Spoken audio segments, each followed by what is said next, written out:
Bazooka എന്ന ചിത്രത്തിൻ്റെ ഏറ്റവും പുതിയ OTT അപ്ഡേഷനാണ് ഇന്നൊരു വീഡിയോ ഭാഗത്ത് നോക്കാൻ പോകുന്നത്. വീഡിയോയിലേക്ക് മുൻപ് വീഡിയോ ലൈക്ക് ചെയ്യുക, ചാനൽ സബ്സ്ക്രൈബ് ചെയ്യാൻ വേണ്ടി ശ്രമിക്കുക.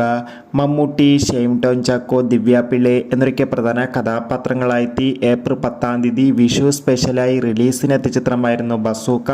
അത്യാവശ്യം ഒരു അഭിപ്രായം തന്നെയാണ് ചിത്രത്തിന് ഇപ്പോഴും പുറത്തുവന്നുകൊണ്ടിരിക്കുന്നത്. അതുകൊണ്ട് തന്നെ എല്ലാ സിനിമാ പ്രേമികളും ഒരേപോലെ ബസൂക്ക എന്ന ചിത്രത്തിൻ്റെ ഓരോ അപ്ഡേഷനും അറിയാൻ വേണ്ടി ഏറെ ആകാംക്ഷയോടെ കാത്തിരിക്കുകയാണ്. ഇപ്പോൾ ബസൂക്ക എന്ന ചിത്രത്തിൻ്റെ ഏറ്റവും പുതിയ OTT അപ്ഡേഷൻ ആരാധകർക്ക് മുന്നിൽ പുറത്തുവന്നിരിക്കുകയാണ്. ആ അപ്ഡേഷൻ മറ്റൊന്നുമല്ല, ബസൂക്ക എന്ന ചിത്രത്തിൻ്റെ OTT അവകാശങ്ങൾ മിക്കവാറും സോണി ലീവ് എന്ന OTT പ്ലാറ്റ്ഫോം സ്വന്തമാക്കുമെന്നും ചിത്രം മെയ് മാസം അവസാനം വരെ തന്നെ OTT റിലീസ് ചെയ്യുമെന്നാണ് റിപ്പോർട്ടുകൾ സൂചിപ്പിക്കുന്നത്. എന്തായാലും ബസൂക്ക എന്ന ചിത്രത്തിൻ്റെ കൂടുതൽ അപ്ഡേഷൻ അറിയാൻ വേണ്ടി കാത്തിരിക്കാം. ചിത്രം കണ്ടവരുടെ അഭിപ്രായം കമൻറ്റ് ചെയ്യുക. അടുത്തൊരു വീഡിയോയിൽ കാണുമ്പോൾ ഇവർക്കും ബൈ ബൈ.